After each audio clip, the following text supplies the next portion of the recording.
Bonjour Constance, merci d'avoir accepté cette interview avec nous. Est-ce que vous pouvez nous parler un petit peu de votre parcours professionnel et des missions que vous exercez chez IBM? Volontiers, donc je suis spécialiste de la communication, je n'ai jamais fait que ça, aussi loin que mes souvenirs professionnels me portent, dans le B2B toujours, et dans la plupart des cas des entreprises américaines, leurs sièges sociaux en France ou leurs sièges européens basés en France. Chez IBM, je suis la directrice de la communication et de la marque. Mon rôle consiste à orchestrer les actions de communication tant internes que externes vis-à-vis de toutes nos audiences, et Dieu sait si elles sont nombreuses, et sur toutes nos solutions et offres. D'accord, très bien. Alors, IBM figure 3e au classement Best Global Brands 2012 publié par Interbrand. Quels sont, selon vous, les drivers de votre stratégie de marque, qu'on peut dire une marque gagnante? À mon avis, il n'y a pas les drivers, il y a un driver essentiel, et de mon point de vue, c'est vraiment la cohérence. La cohérence entre la stratégie d'entreprise, la stratégie de marque et les actions de communication qui sont faites notamment dans les pays et notamment en France. Il y a, de mon point de vue, un bel alignement entre l'objectif d'IBM et son but depuis maintenant 100 ans, puisque IBM est centenaire et IBM France va être centenaire en 2014, qui est autour du progrès.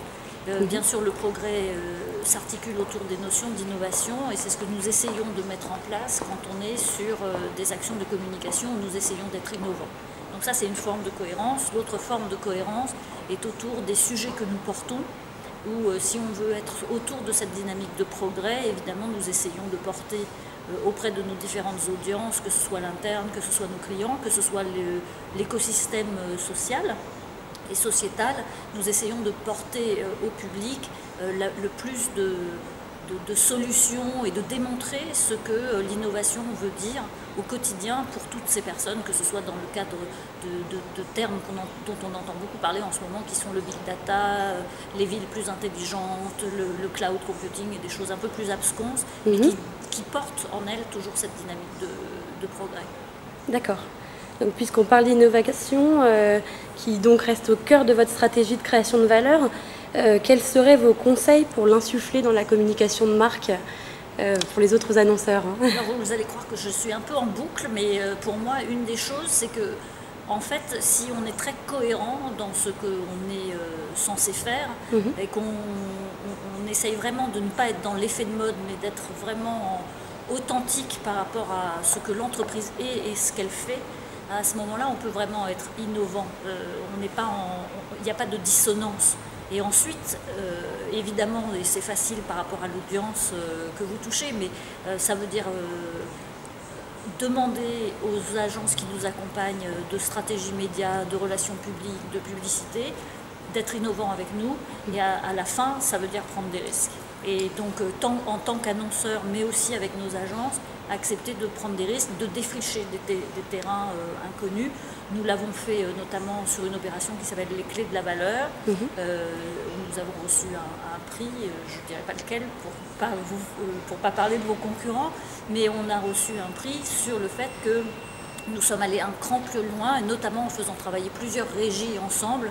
Et c'est comme si on faisait travailler plusieurs concurrents ensemble pour une cause professionnelle, mais quand même. Donc c'était pas gagné.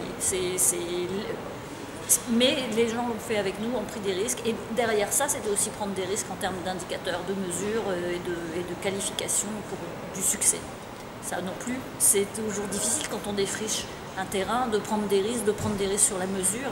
C'est pas quelque chose de facile, il faut accepter de le faire. À mon avis, c'est vraiment le point clé, vraiment le point clé. D'accord. Quels sont, selon vous, les défis les plus importants que vous rencontrez et les défis actuels imposés aux marques dans leurs relations et positionnement vis-à-vis des clients? Alors, à mon avis, ils sont de 3 ordres. Je vais faire court, mais il y a bien sûr tout ce qui est imposé ou tout ce qui est autour du digital et des réseaux sociaux, ce que ça signifie pour une marque. Ces interactions avec tous ces gens qui ont un avis sur votre marque, qui vont la trouver bien, qui ne vont pas la trouver bien, quand on réagit, quand on essaie de monitorer, quand on ne le fait pas. en tant qu'individu qui fait partie de la société IBM en l'occurrence, ce que je dis pas, comment je le dis, quelle liberté je me donne à moi-même, quelle liberté m'accorde l'entreprise. Donc là, il y a vraiment quelque chose qui est extrêmement puissant et qui est, à mon sens, on est tout au début de ce que ça va donner, parce qu'au-delà du mot à la mode, il y a des véritables enjeux d'entreprise et de marque. Le deuxième chose, c'est le sacro-saint one-to-one par rapport au one-to-many. Alors c'est lié un peu au point précédent, mais c'est surtout que petit à petit, les clients, ils veulent être...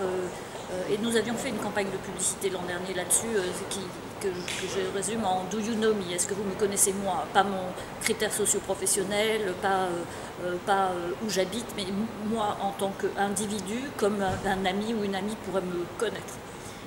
Là aussi, c'est un deuxième enjeu très important et on comprend bien pour les raisons pour lesquelles ça devient important, parce que le consommateur est versatile, parce que l'acheteur veut toujours aller au moins 10 ans, etc. Donc la relation, l'histoire de la relation, finalement, derrière le one-to-one, on parle bien d'une relation, ça devient quelque chose d'extrêmement, un enjeu tout à fait important. Et la troisième chose, alors je crois qu'IBM l'a bien montré en étant une entreprise centenaire, mais il n'y a pas que IBM, il y a plein d'autres entreprises qui se confrontent à ça, c'est être soi, enfin être la marque et ne pas être dans l'effet de mode. Alors des effets de mode, on en connaît tous. Alors ça peut être justement, je me mets sur les réseaux sociaux. La raison pour laquelle on se met sur les réseaux sociaux, c'est pas juste pour être à la mode, parce que quelquefois c'est vraiment, ça entraîne des enquiquinements, honnêtement. Si quelqu'un se met à dire que votre marque ceci ou votre marque cela, vous vous dites, oh là là, j'aurais mieux fait de rester dans mon coin. Ça suffit pas d'être sur les réseaux sociaux. On a des tas d'exemples de marques qui ont voulu faire jeune et tout ci et tout là, et puis ils se sont pris des retours de bâton extrêmement douloureux. J'ai un autre exemple, c'est tout ce qui était autour de l'écologie, par exemple. Toute la communication green, quelque chose green, cela. Ça doit s'appuyer sur ce que vous êtes en tant que marque et ce sur quoi aussi vos collaborateurs se bougent, se mobilisent. Ça ne peut pas être l'effet de mode parce que ça vous jouera toujours des tours et ça jouera contre vous. Donc je résume. Il ne faut pas rentrer dans le greenwashing. Exactement, parce que ça devient du green bashing et on est embêté, quoi. Greenwashing, green bashing, et c'est ça. Donc l'impact des réseaux sociaux sur sa marque, plus même que le digital, l'impact des réseaux sociaux sur sa marque, le one-to-one, mais au sens créer une réelle relation avec son interlocuteur, son client, son écosystème, mais une personne, pas l'écosystème. Et enfin, être soi plutôt qu'être à la mode. D'accord. Et une dernière question, vous en tant que directrice communication, quels sont vos défis, quelles sont les évolutions de votre métier plus particulièrement? Je crois qu'une des évolutions, c'est d'être prêt à... Ça recoupe un peu ce que j'ai dit, en même temps, tant mieux, mais je crois que c'est vraiment prendre des risques,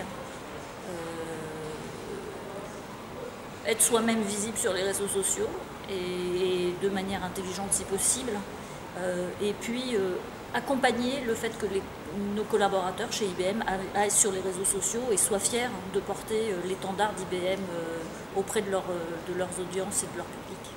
Très bien, merci Constance. On sera ravis de vous retrouver sur le congrès Tendance Communication. Merci de votre accueil.